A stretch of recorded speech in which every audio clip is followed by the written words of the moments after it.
मित्रों, धर्म और राष्ट्र निरंतर विनाश की ओर बढ़ते जा रहे हैं। और अगर आप ये सोचते हैं कि इन्हें बचाने के लिए कोई अवतार आएगा, मर्यादा पुरुषोत्तम श्री राम आएंगे, या फिर योगीराज श्री कृष्ण आएंगे, या बजरंग बली हनुमान जी आएंगे, तो आप बहुत बड़ी गलतफहमी में जी रहे हैं। और इसी गलतफहमी के कारण पिछले 1400 वर्षों से हम लगातार विनाश की ओर बढ़ते चले जा रहे हैं। सनातन धर्म जो पूरी धरती पर फैला हुआ था, आज भारत में ही सिकुड़ सिकुड़ कर जी रहा है। भारत में ही सनातन धर्मी दूसरे दर्जे के नागरिक बनकर रह गए हैं, क्योंकि हम अवतारों की प्रतीक्षा करते रह गए।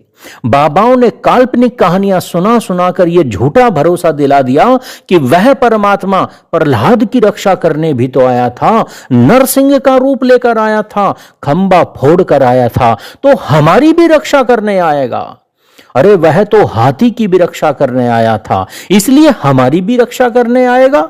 कुछ मत करो, धर्म की रक्षा, राष्ट्र की रक्षा हमारा कार्य है ही नहीं, यह तो ईश्वर का कार्य है। इसी तरह के झूठ इन बाबाओं ने हमारे सामने परोस दिए और ऐसे ऐसे झूठे मंदिर बना दिए कि जो बताते हैं कि बस अब तो कल की अवतार ही आएंगे धर्म की रक्षा करने के लिए, 2000 साल बाद आएंगे, सफेद घोड़े पर बैठकर आएंगे, चमकती तलवार लेकर आएंगे, तुम्हें कुछ नहीं करना, बस राम राम भजो, बाकी सारा कार्य कल की अवतार कर लेंगे।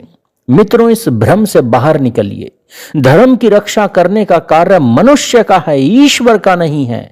अगर यह कार्य ईश्वर का होता तो धर्म की हानि संसार में कभी नहीं होती, क्योंकि ईश्वर के कार्य में कोई त्रुटि नहीं होती।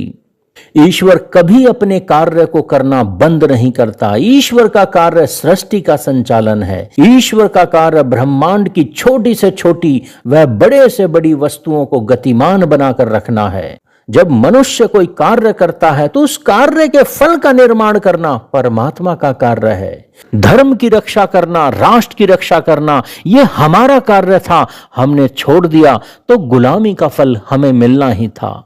मित्रों, अगर आप धर्म की रक्षा करना चाहते हैं तो श्री राम की प्रतीक्षा करना बंद कर दीजिए। आपको ही श्री राम बनना पड़ेगा, आपको ही हनुमान बनना पड़ेगा, आपको ही दुर्गा बनना पड़ेगा, आपको ही अपनी चेतना के स्तर को ऊपर उठाकर महामानव बनना पड़ेगा।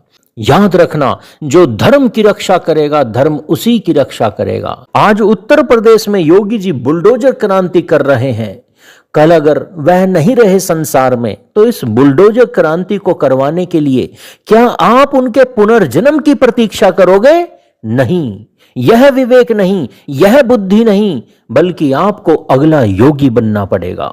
मित्रों, महामानव जब भी संसार में रहते हैं तब तक संसार की रक्षा करते हैं, पर जब वो संसार को छोड़कर पंच तत्वों में विलीन हो जाते हैं तो उनके आने की प्रतीक्षा करते रहना पाप है, अधर्म है, कायरता है। हमें उन महामानवों के पद चिन्हों पर चलते हुए महामानव बनना पड़ेगा। अब आपको ही अगला हनुमान बनना पड़ेगा, अब आपको ही अगला श्री राम बनना पड़ेगा, अब आपको ही काली का रूप धारण करना पड़ेगा। जय श्री राम।